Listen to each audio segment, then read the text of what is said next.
Wherever you are, we welcome you. Wherever you come from, we welcome you. Whomever you love, we welcome you. Whoever you are, we welcome you. Wherever you come from, we welcome you. Whomever you love, we welcome you. Whoever you are, we welcome you. Wherever you come from, we welcome you. Whomever you love, we welcome you. Whoever you are, we welcome you. Wherever you come from, we welcome you. Whomever you love, we welcome you. Whoever you are, we welcome you. Wherever you come from, we welcome you. Whomever you love, we welcome you. Whomever you love, we welcome you.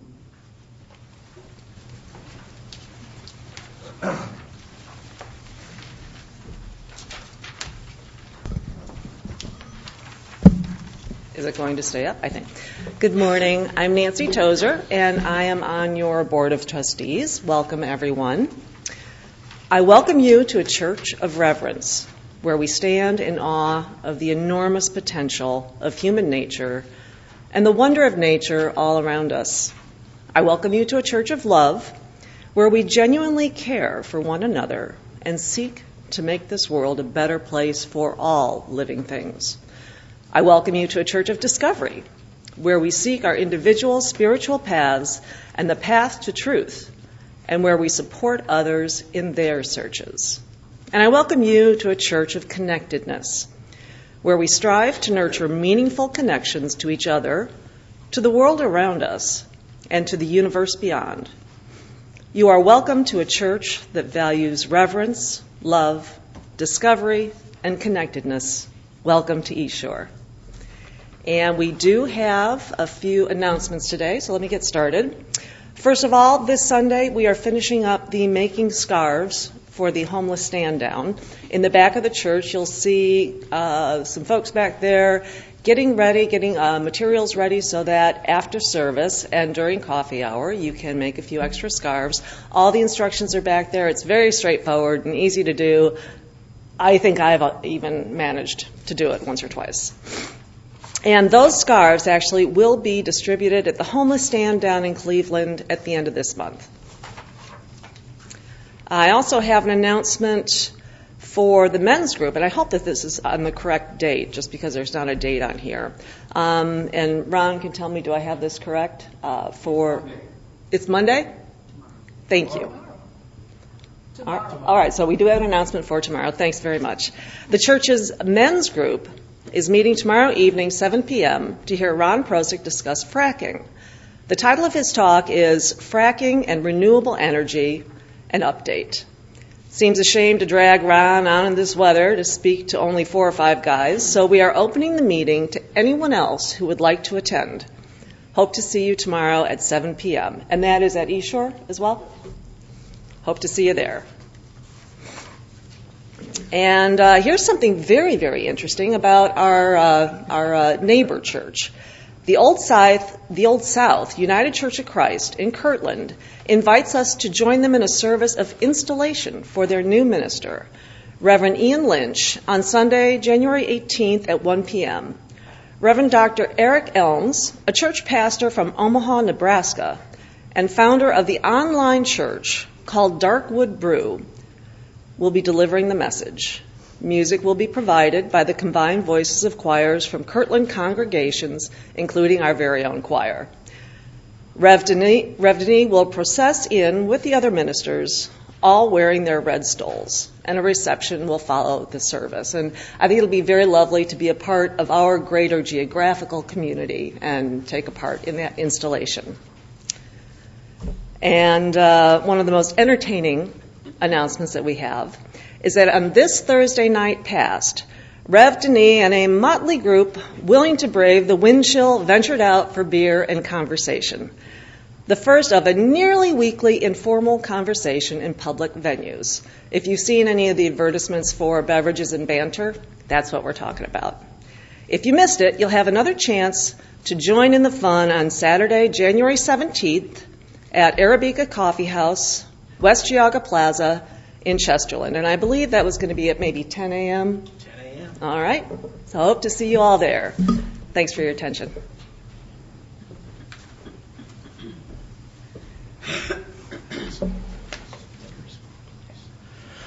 Octavia Butler writes, "When apparent stability disintegrates, all that you touch, you change. All that you change changes you. The only lasting truth is change. God is change." We gather this morning to celebrate change, to honor the value of changing times. While we find comfort in stability, we know that things must always be changing or they will face death and stagnation. We know that no matter how good things may seem to the many, there are always some who know the pain of suffering.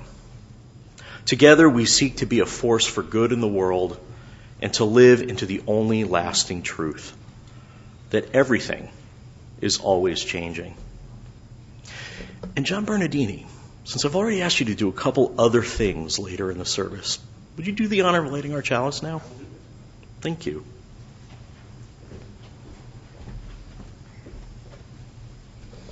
This morning, we light this chalice, the symbol of the covenant of the community gathered here to bring forth the light of those who have gone before us, the giants upon whose shoulders we stand, the meek from whose labor we benefit, to bring forth the warmth of the lives we live, the celebrations of success, the heartbreaks of loss, to bring forth the essence of our faith, the witness in solidarity of oppression, the dream shared of justice and compassion.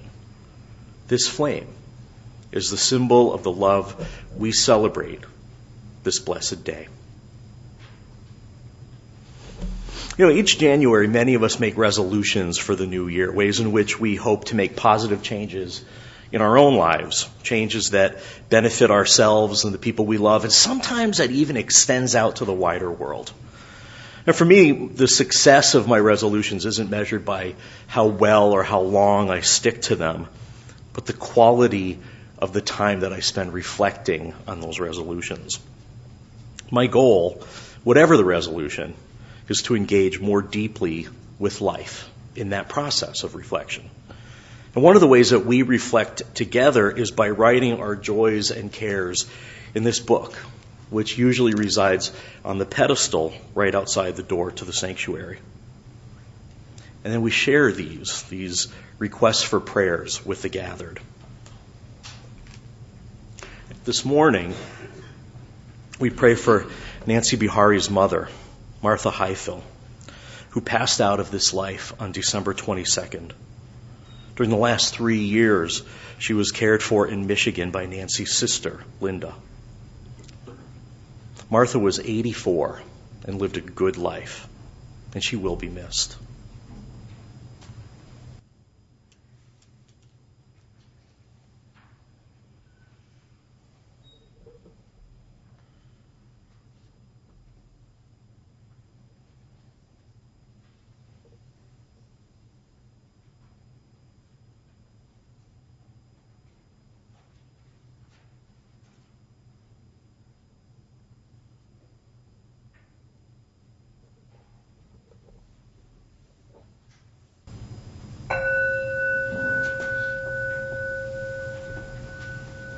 And now I'd like to invite you to come forward and light a candle for any intention you may have that has remained unspoken or unwritten.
So this morning I want to share a philosophy with you, a theology, an understanding of God that might be really new to a lot of you. And I know for myself it took a long time to kind of develop it and create it, and it feels sort of complicated. It comes from a lot of different sources.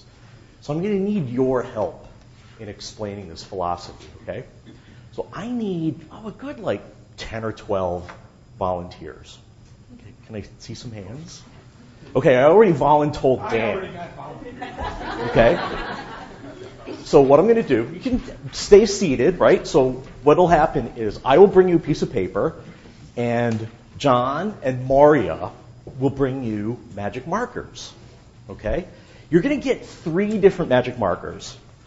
They could be exactly the colors you want, or they could be colors you don't want at all, okay? But what I'm going to ask you, okay, so put your hands up if you want to draw, okay? Boy, we're really getting some choir involvement here. This is good. Okay, that's already 5. Okay, Tiffany, over here.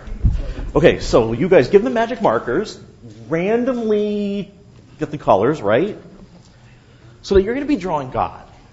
Now, the thing about drawing God is that, God is huge and vast, and I'm giving you a minute, right? So as soon as you get your paper and pens, start drawing. Now, the thing is, how many is that so far? Okay. Okay, great. Somebody in the under 50 set. Nice.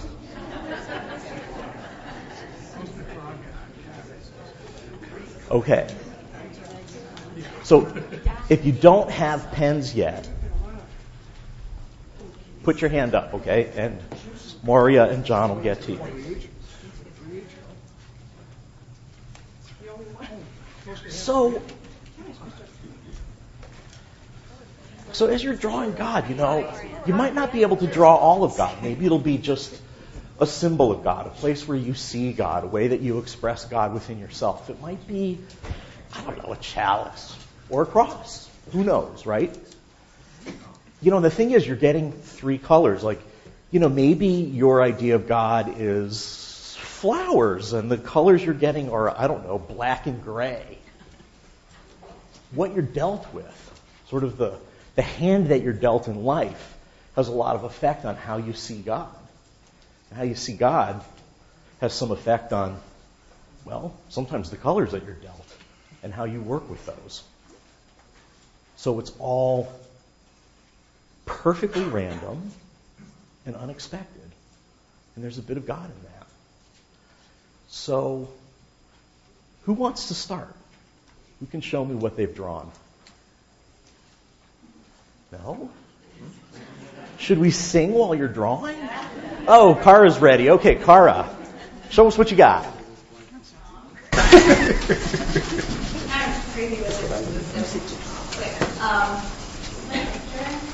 Can't see it. I got green, so I knew it was good, because God involves green to me.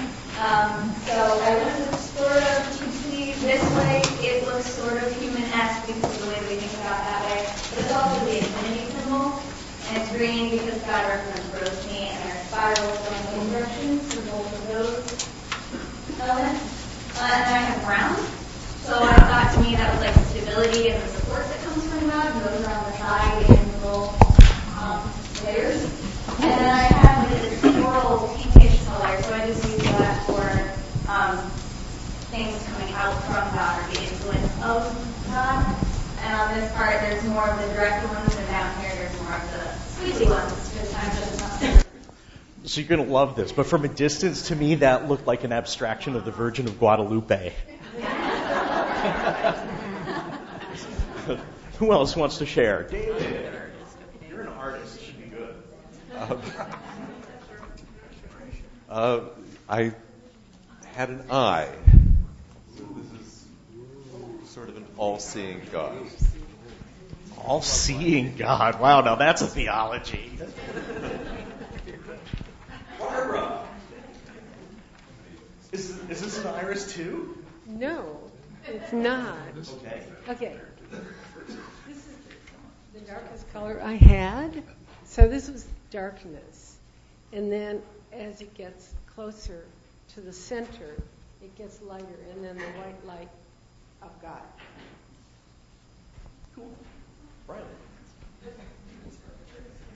I am not the great artist, so I have stick figures. And this is a homeless man sleeping on a cot. We participate in Paynesville in an overnight warming center for the homeless. And I spent last night there, and I saw the face of God and many of the people of our guests. Thank you. Kathy, how about stand up? Show us what you got.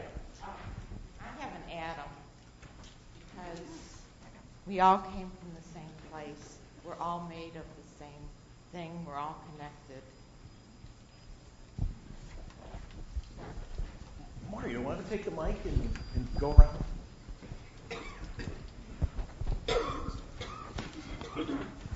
Hello? Hello? Can you hear me? I drew a very poor picture of my dog because if I were inventing a God, I would want her to be as compassionate and as faithful and as kind as my dogs are.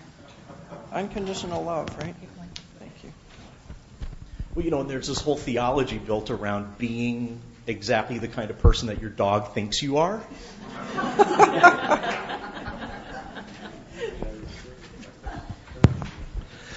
All right, mine is just a little profile of a human being with arrows out, inward, and inward, outward, and then just kind of an amorphous world outside. And the conception of God here is a way for people to personalize and relate to all that's outside of them. Tiffany. Okay, so mine's kind of a crazy mandala, and if you're not familiar with that, that's kind of from Eastern traditions like Hinduism and Buddhism too, I believe. So kind of the circular idea, never ending, no beginning, no end, and then the spiral aspect too, representing eternity. And constantly going deeper and transforming. Cool. Who else? We have Martin here. Oh, right, the whole, choir. We got a whole bunch in the choir. Mine's kind of a depiction of the unseen dimensions, the 11 dimensions that many of them are wrapped from, people know it as brain theory or string theory or quantum mechanics. It goes back even simpler. But it all leads to our universes with our black holes and potentially other universes on the other side of those black holes, and on and on and on infinitely.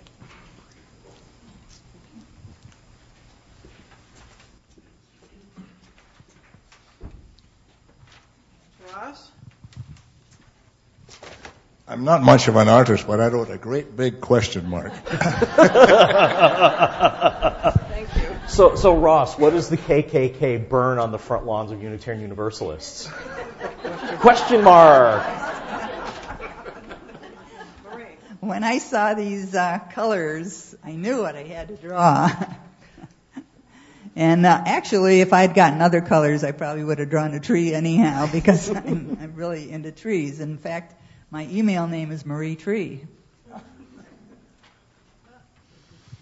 On a similar vein, I got great colors of blue and green and the color of sunrise.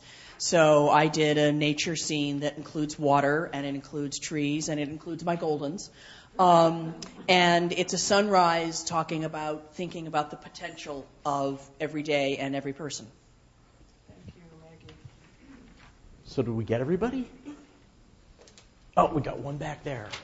I'm sorry, I don't know your name. Lee. Well, some people aren't as good at hearing as you are at talking, so. Hi. So I had like a peach color, a brown, and a green, and to me it honestly didn't matter, but the peach and the brown kind of started to look to me like just different people from around the world. And first and foremost, I drew a heart, because to me God is love. It's pretty simple. And then I did have kind of an all-seeing eye. And then I had a smile, because I think that once you recognize somebody, acknowledge someone, you see them, and your smile is in any language, and it's acceptance, and it's love, and people together, and it's real simple to me. So, a little elementary, but it is. No, there's no such thing as elementary in something like this. Lee, thank you, Lee. Thank you, Lee. So we've got things that range from nature and animals to religious symbols like mandalas and some pretty abstract concepts like interrelationship and energetic connectivity and quantum physics, right? So now I'm going to ask you to do something else. And while you were drawing, I forgot to tell you to not get too attached to your drawing. Because by the time we're done, it's not going to look like you're drawing anymore. So if you don't want to do this part, it's perfectly okay. What I'd like you to do is to take your drawing and hand it to somebody near you. Preferably somebody who is comfortable and is able to come up here with your drawing. Okay? So hand your drawing to somebody. Okay? Now, those of you... Hey, come on, folks. This is the easy part. So now, if you have the drawing, I want you to watch me really carefully, okay? We're going to tear the drawing. So we're going to go right down the middle the long way, almost to the end, but not all the way, okay? So go ahead and do that. And then turn it the other way so that the untorn side is at the top, right? And then about a quarter of the way over, tear it again. Almost to the end, and then do the same thing on the other side, so that what you're going to end up with is something that looks like this. And if it ends up looking like a hula skirt, it's okay. Okay? So what's the lesson in this?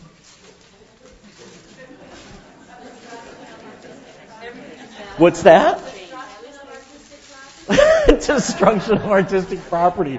No, I was thinking more along the lines of, be careful about what you think about the divine, because as soon as you're holding onto it really tight, somebody's going to come along and tear it up and turn it into something else. So, if you've got this piece, please come forward with it. Even if it looks like a hula skirt, it's okay. Now, this is a hybrid of a long thing and a hula skirt. Okay. So what we're going to do, Mario, could you help me out with this? We're gonna tape all of these things together so that they make one big long one, okay?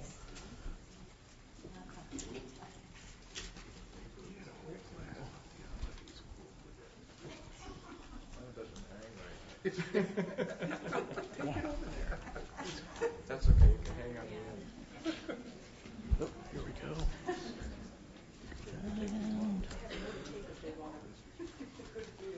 Okay. Okay.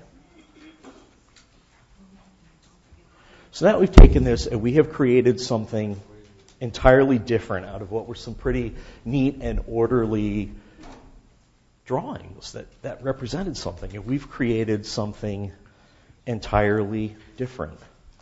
So as you're holding this, those of you holding it, how do you feel? What does this represent to you? Nancy. Like you're a piece of God. Good. God is all-encompassing. Anything else? Connectedness, relationship, yeah. And you can let go of it, right? God can fall to the ground and die the way he did in the 60s. Okay, so now let's try this. Let's try putting the ends together and making a ring. Any conception of God. What's that, Dan? Any conception of God can be criticized. Any construction of God can be criticized. How about if you come, I'm sorry. Why don't you come on this way? Yeah, like encompass Nancy. I like that. There we go. Now how do you feel? Unified. What was that, Ross? You feel like a fool? Good. Do you feel closer together now? Okay. Now let's try something radical. Go inside the ring. Okay, now how do you feel? Yeah. Oh, okay. I feel like included. Anybody feel claustrophobic? No? Oh, come on, Ross, you've got to feel claustrophobic. Cool. Okay, nice. So, that's it. That's our whole project. But, before you go, God be with you. God be with you. So take pieces of this back to your seat and give it to people around you so that we can all have a little piece of God with us. So the thing about this is that this isn't some metaphor for making God, right? We actually, oh, you have a piece. We actually made God together. This whole process is God. Anybody else need some? Wow, how did this get... Here you go, Barbara. God be with you. God be with you, Grace. God be with you, Barb. So, thank you. Now I would like to invite you to stand and open your hymnal to number 347, Gather the Spirit.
Seated and hold on to your hymnal and open to number 607. This is a responsive reading.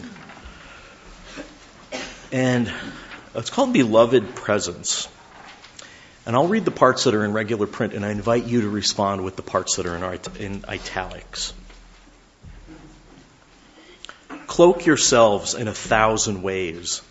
Still shall I know you, my beloved. Veil yourself with every enchantment, and yet I shall feel your presence most dear, close and intimate. I shall salute you in the springing of cypresses and in the sheen of lakes, the laughter of fountains. I shall surely see you in tumbling clouds, in brightly embroidered meadows. O beloved presence, more beautiful than all the stars together. I trace your face in ivy that climbs, in clusters of grace, in the morning flaming the mountains, in the clear arch of sky. You gladden the whole earth and make every heart great. You are the breathing of the world.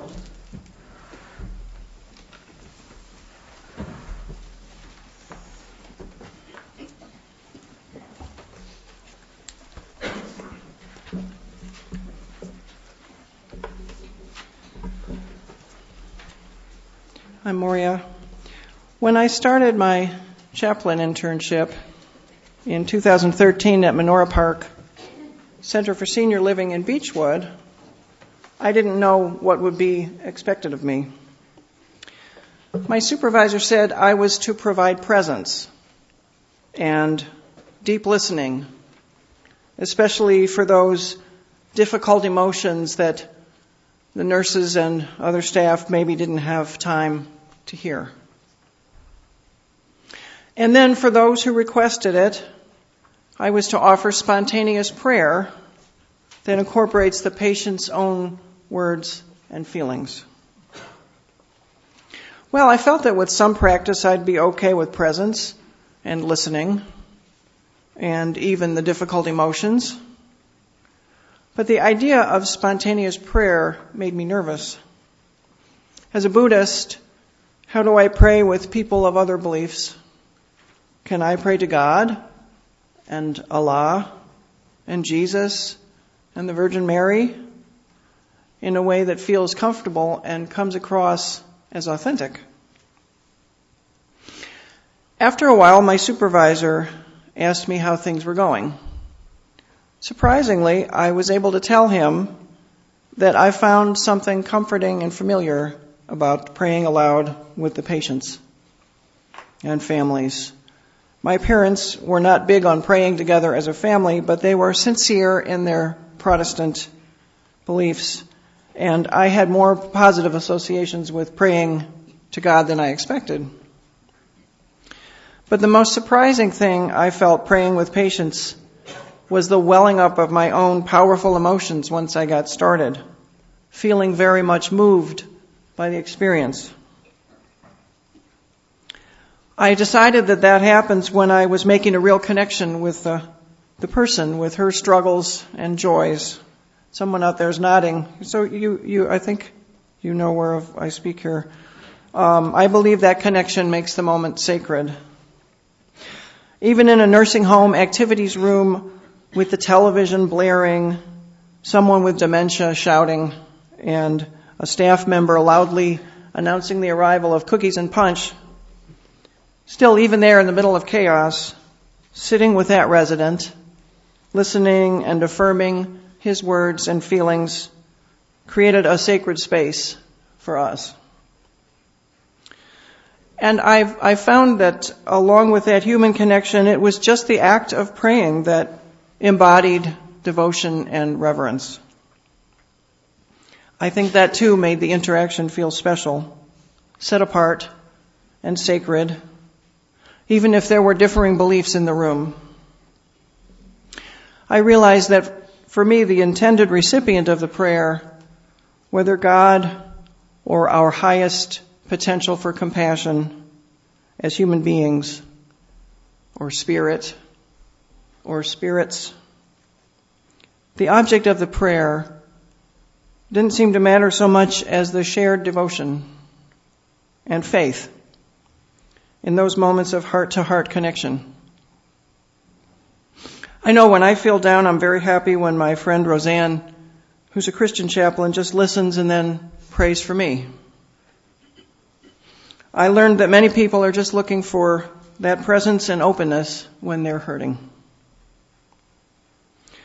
Vietnamese Zen Buddhist master Thich Nhat Hanh says in his book, Living Buddha, Living Christ, in Buddhism, faith means confidence in our and others' abilities to wake up to our deepest capacity of loving and understanding.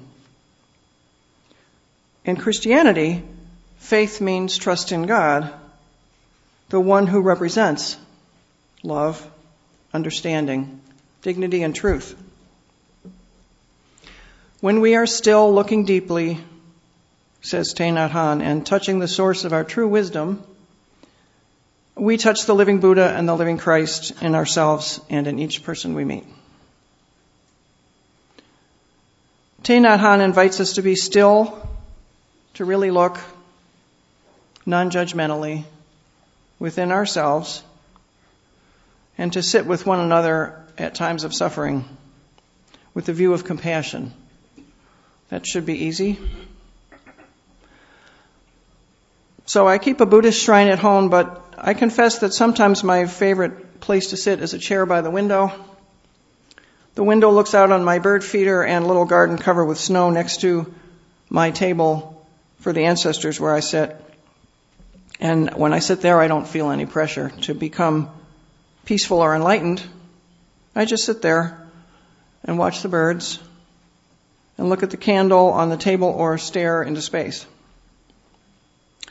Just sitting there helps to quiet those random thoughts, especially the negative ones. You know, the ones that are like bad movies that rattle around in your head with commercials and warning buzzers. A lot of warning buzzers in mine. Like one of those websites where there's so many ads popping up that you forgot what you went there to look for. Well, the chair is where I can sit and be still and let my mind rest. Right here, right now, at least for a little while. So I'd like to invite you today to participate in a short guided meditation. We're doing a lot of participating today, so this is a non-sectarian meditation to still the mind for a few minutes.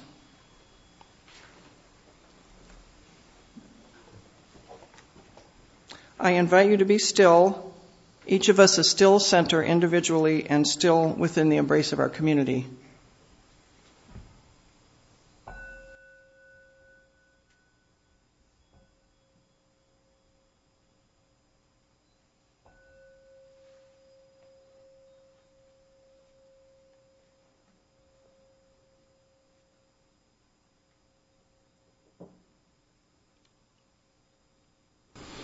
Feel free to close your eyes or leave them partly open, unfocused, or looking at the space in front of your nose. Sit up straight if you can, but relaxed, and mainly sit comfortably. Tuck your chin in slightly. Feel your shoulders open. Sit like a mountain, stable and still. Feel the support of your chair. Feel your feet on the floor. Notice your breathing. Breathe naturally.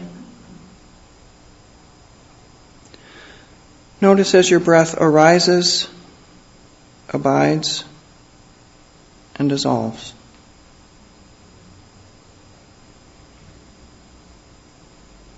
Your breath arises, abides, and dissolves.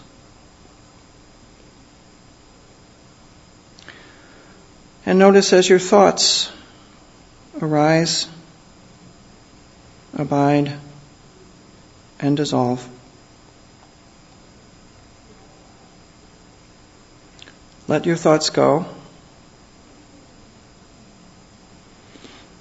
Notice the sounds in the room. Let it go. And just sit.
And now open your eyes and gradually return to the room.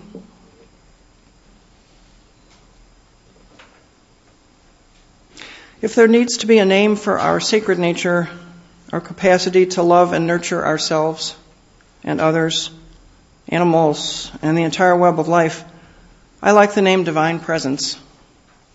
It seems to me to be open to interpretation and spacious, and it suggests the verb to be present. May we be present. May we be attentive to the breath of the world and the web of life around us. May we remember to show up right now, right here, for ourselves and one another. May we remember, especially during the hard times, to be present to whatever or whoever inspires awe and reverence and joy in our hearts.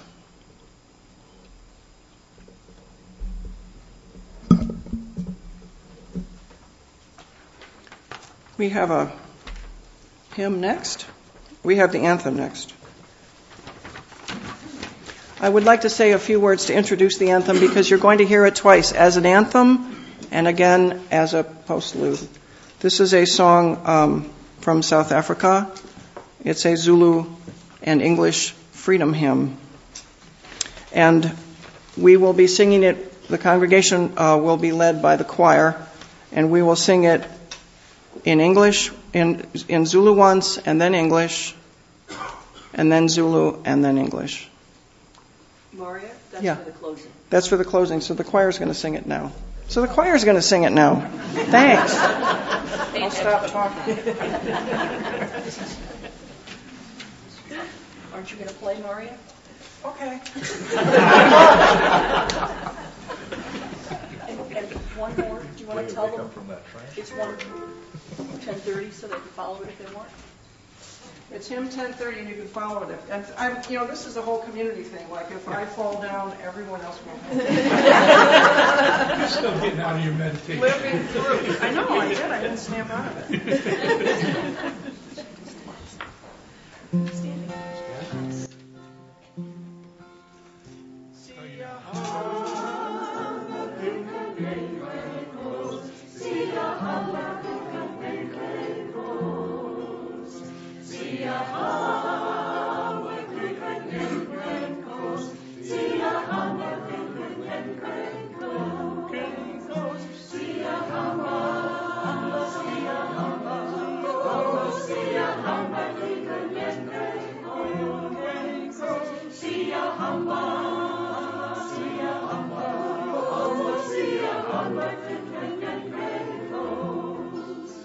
We are marching in the light of God. We are marching in the light of God.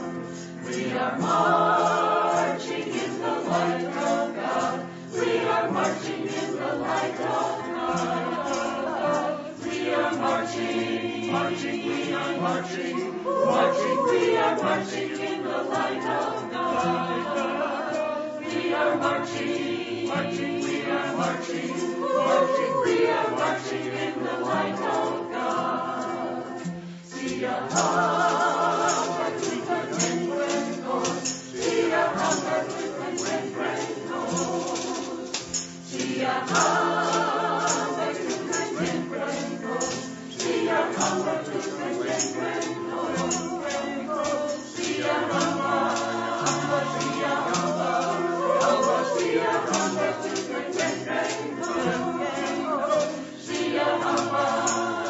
see a hammer. See a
The reading this morning is a poem by Mary Oliver entitled The First Fish I Ever Caught. The first fish I ever caught would not lie down quiet in the pail, but flailed and sucked at the burning amazement of the air and died in the pouring off of rainbows. Later, I opened his body and separated the flesh from the bones and ate him. Now the sea is in me. I am the fish. The fish glitters in me. We are risen, tangled together, certain to fall back to the sea. Out of pain and more pain, we feed this feverish plot. We are nourished by the mystery.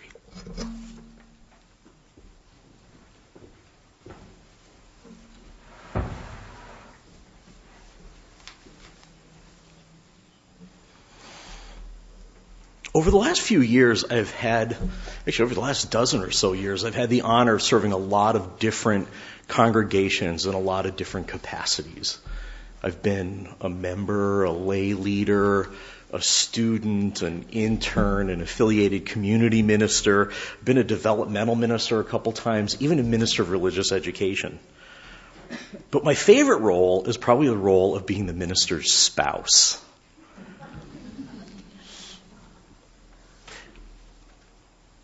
In that role, I don't know, it was probably a couple of years ago now, I was facilitating a small group ministry that would meet once a month, and we would discuss the topic that was the theme for the congregation for that month for worship services.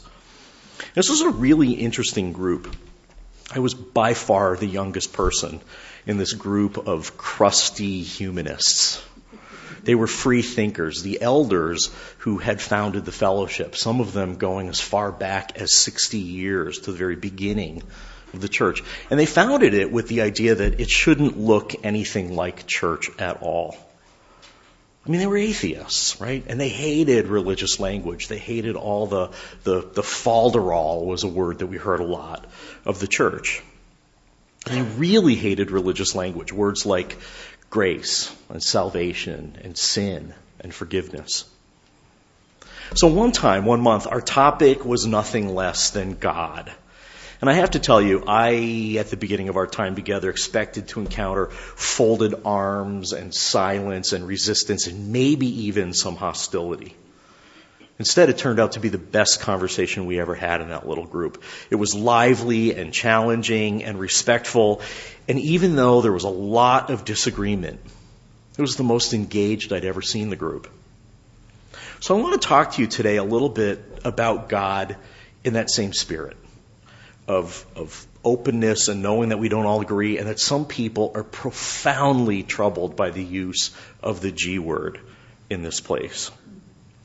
But much of my theology, my understanding of what is of ultimate importance, is based on the writing of and commentary on a guy named Alfred North Whitehead. He was a professor of mathematics at Trinity College in Cambridge, England, at the turn of the last century. What made him unusual as a mathematician was that he was concerned with how and why we use math. He became interested in physics later on, the science of understanding what things are, what they're made up of, and how they work. So upon his retirement at age 63, Whitehead was invited to teach philosophy at Harvard University in Cambridge, Massachusetts. And there he spent 13 years developing a philosophy, an understanding of the universe that he called process. He wrote a book called Process and Reality, which was the foundation for other great thinkers to develop something that came to be known as process theology. Whitehead's studies drew students who wanted to understand the predictability and the chaos of the universe, how it could be both perfect and imperfect at the same time, all of it constantly changing yet staying exactly the same. Bernard Loomer was one of these students, and he summed up process theology this way: God is a verb.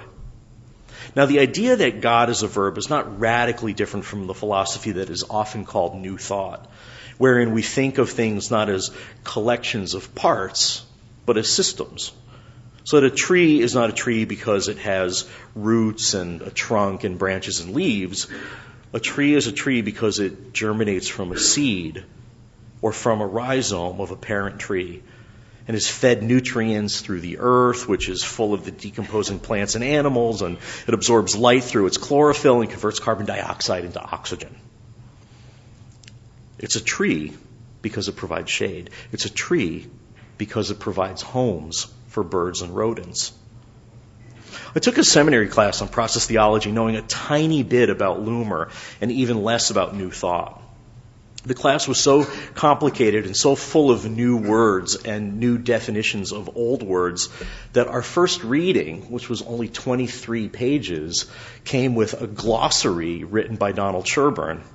And the glossary was 44 pages.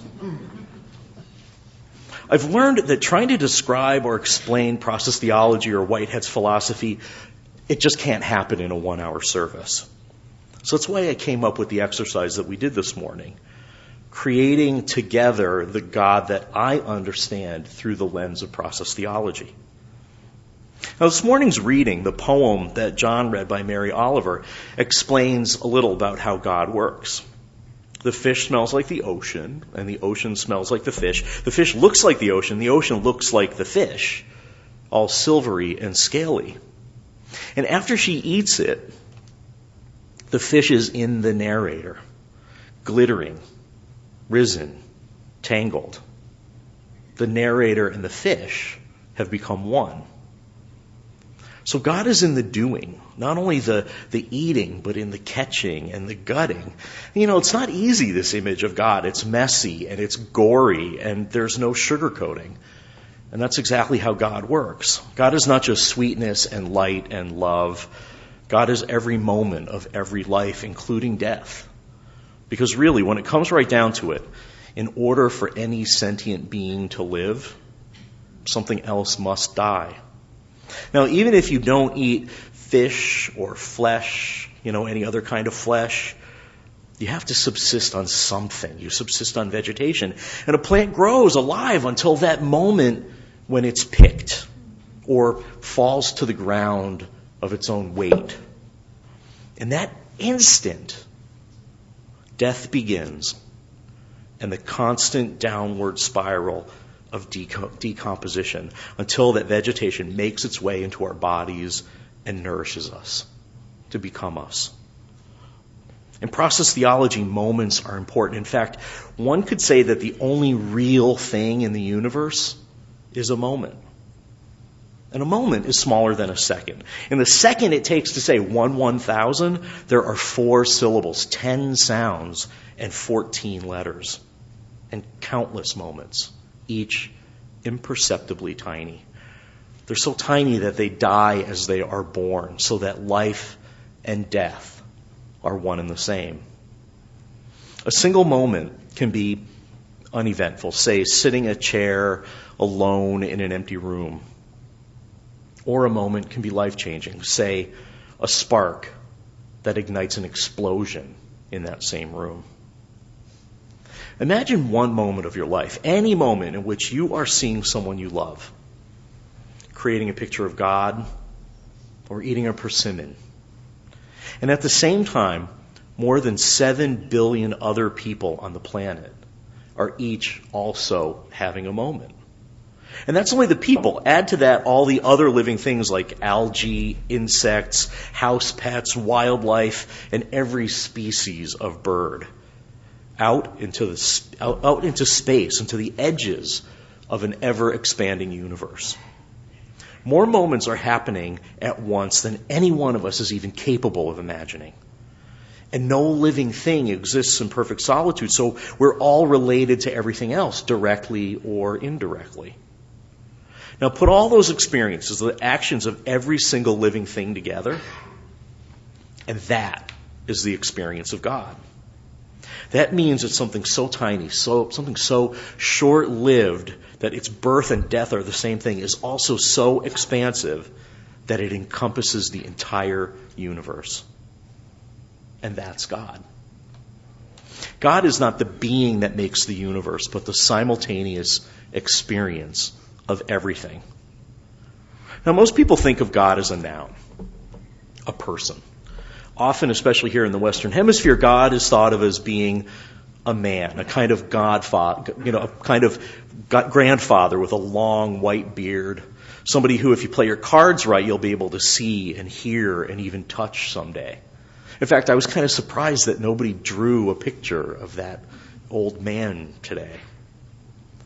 So when people have that conception of God, they talk to God and they ask for help in times of suffering. They express gratitude for blessings or simply marvel in the awe and wonder of the universe. One of my favorite writers, Anne Lamott, describes 3 different kinds of prayers. She summarizes as thanks, help, and wow. Prayers of intercession, gratitude, and awe are the most common forms of prayer and perhaps the most effective. But the way I see it, they're effective not because some being out there is listening to and changing our world to accommodate us and our needs, but because we are changed in the process of prayer. The way I see it, God isn't a person addressed in the prayer. God is the act of praying, the act of taking the time to see the joy and the suffering in the world and to express help, thanks, or wow. God is when we hear the cries of babies and the wisdom of the ancestors. God is when we reach out to touch something and we find in front of us and allow it to change us into something new as we affect its future. So what we did this morning when we drew images of God in order to turn them into something else weren't just symbols of God or metaphors for God or metaphors for a creative process outside of our control. The act of drawing and transforming were God. And it bound us together in a way that can't be undone, the way a bell can't be unrung. Even if you walk away from our time together this morning and never think about that silly exercise again, you're changed by it. The way your mere presence in the room while we did it affected the outcome. You are God, and God is you. You create God as much as God creates you, perhaps more. Ancient Jews, I think, understood this. In the book of Genesis, when Moses asked God's name, God responded by saying Yahweh. And the best translation of the Hebrew word Yahweh is, I am what I am. Only the word is without subject. The I is merely understood. That means it's just a verb. It's sort of am, only like all other Hebrew verbs at the time, it doesn't have tense. So it could mean was, is, will be, or will have been. So Yahweh is a complex, multifaceted verb. Yahweh is a verb. God is a verb. And I think the ancient Jews understood that.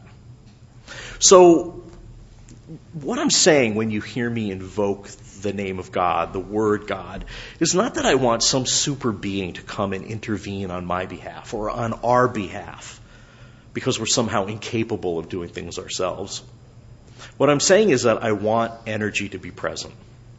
The energy of creativity and compassion and even justice. An embodiment of what we believe and how we can love one another. When I pray and worship, I'm calling upon the force of our being that can bear the weight of our pain and create life. The force of our being is the sum of all the ancestors who have come before us. And prayers serve as a reminder that none of us has created ourselves out of nothing. Prayer serves as a reminder that we all stand on the shoulders of everyone who has come before us, that we live our lives amidst a great cloud of witnesses, who, though they be dead, can continue to affect our lives in ways that we can't even begin to understand. It's difficult for people in our congregation sometimes to talk about God. Many of us, including myself, have been hurt in the past by churches who created a God that met their own needs, a God that uses violence as a form of vengeance. The words of Scriptures have been preserved not for what they were intended, as a collection of stories and songs that help us make meaning of our lives and see our own narratives as timeless. Scriptures have been chosen from the vastness of all human writing as the justification for oppression. But their ill use or their lack of quantifiable fact doesn't make them any less true. Just look at the Christian Bible. 2,000 years ago, Brothers resented each other to the point of murder. Husbands abused wives. Wives sold their husbands out to the enemy. Grown offspring struggled to find autonomy. People were killed for their beliefs or for leaving lands of famine for lands of plenty, even as they created a miracle by sharing the bit they had to feed others. Poor people learned how to help one another. Babies were born. And every one of these acts was a miracle. So why is any of this important to me? This image of God I have is so completely different from the image portrayed to the religious right that most of them wouldn't even recognize that as God. And my reading of Christian scripture is so liberal, it would make Jesse Helms' head explode if he were still alive. The image of God I have is important partly because I want to believe there's something greater than me that holds us together, something greater than any one of us that gives our lives meaning, not just now, but in the long arc of history. I want to believe that there's something binding us together beyond our common decision to leave the New York Times crossword puzzle at home and to miss Charles Osgood and have coffee together. This image of God I have is important because when a religious conservative publicly says something like, God doesn't want those people to marry, or God doesn't want them to live among us, or God wants us to act out violently in His name, we can stand up and say, no, you're wrong. God is creative. God is inclusive. God is beauty, diversity, wholeness, pain, suffering, and justice. And there is no hell. We could own that discourse the way Hosea Ballou and Theodore Parker did. Now, I'm not an idiot. I know we will never be able to change the minds of those whose ideas are at the other end of the spectrum from our own. But we can change the public discourse by standing up and saying, you don't have exclusive rights to God. In being so bold, we'll find others like us, those who are seeking truth and meaning, but don't buy into the idea of the angry guy with the white beard playing us like puppets and telling us to do horrific things. We can show the world that there is faith out there that has room for them in their wholeness. We can show the world that there is faith that is inclusive, creative, and loving. That, after all, is the saving grace of Unitarian Universalism. But it's important that we engage in this dialogue together, using this language full of these words that make us uncomfortable. Because if we don't talk about what we believe to be sacred and holy and transcendent and important amongst each other, then how can we ever have this conversation out in the public sphere where it could make a difference? So I'd like to end with a little prayer. Spirit of life, source of love and compassion, eternal force of creation, force that we create each time we gather and each time we reflect in silence and solitude. We know that you are here with us and in us this morning. When we stop to pay attention to the vibrations of the universe and the vibrations of our own bodies, we feel your presence. May we open our hearts and our minds to your ceaseless existence and boundless potential. The potential that exists within each of us, individually and collectively. May we open our hearts and minds to what you call us to do and to break down the invisible barriers we build, the myth of separateness that we hold on to as a false sense of security and independence. May we open our hearts and minds to the hurts of the world and to find in that pain the strength to change, the strength to accept that which cannot be changed, and to live into the silence. Amen. I'd like to invite you now to stand as you're willing and able, or to remain seated if that moves you, and open your hymnal to number 108. Come and go with me. I'm sorry, the teal hymnal to 1018. Come and go with me.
Having said everything I just said, I kind of envy preachers who believe in an angry, vengeful God. I mean, seriously, they can stand up in front of their congregations and tell folks to open up their wallets and give everything they have or face hellfire and damnation. They can face the wrath of God the Father in the sky, right? I mean, for them to be stingy is to face terror in the afterlife. But we don't believe any of that. If I were to say that, you'd laugh at me. You'd laugh me right out of this joint. So instead, I have to put forth to you the message that to give, to be generous, is to participate in making the world kinder and more abundant. So that's what I'm inviting you to do this morning. To be as generous as you can be, to help us help the world. This morning's offering will now be accepted. And if you're a visitor, please let the collection plate pass you as our guest.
I thank you for these gifts, given with love and accepted with the promise to use them conscientiously and fairly, and with the generosity with which they're offered. May we use these gifts of plenty and the gifts of our very lives to transform the world and ourselves. And for all who see God, may God go with you. For all who embrace life, may life return your affection. And for all who seek a right path, may a way be found, and the courage to take it step by step.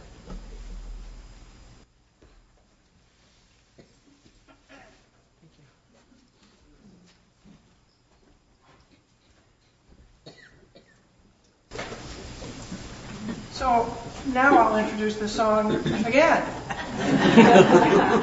I did want to say that this is the month of Martin Luther King's birthday, and this is a song about marching. He marched many, many miles for justice, so we sing this in his honor. And we will have a chance to make music as we have made God together. So we'll sing the Zulu and the English, and then we'll have a chance for us to create a 7-word lyric that fits in. So just to go through the Zulu with you, it's Siyahamba Eku Kanyen Kwenkos. Can you give me the number again? Siyahamba Eku Kanyen Quen Coast, and it's number 1030 in your teal hymnal. And I'm actually singing a kind of a simpler version of the melody, so if you would like to, you can follow what I'm doing if you want to, because there's some more choral arrangements in our hymnal which the choir is doing. Slaughtering. Beautifully. Slaughter was beautiful. I'll come down here. Do you prefer to stand or sit? You're good sitting? Sit.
We are dancing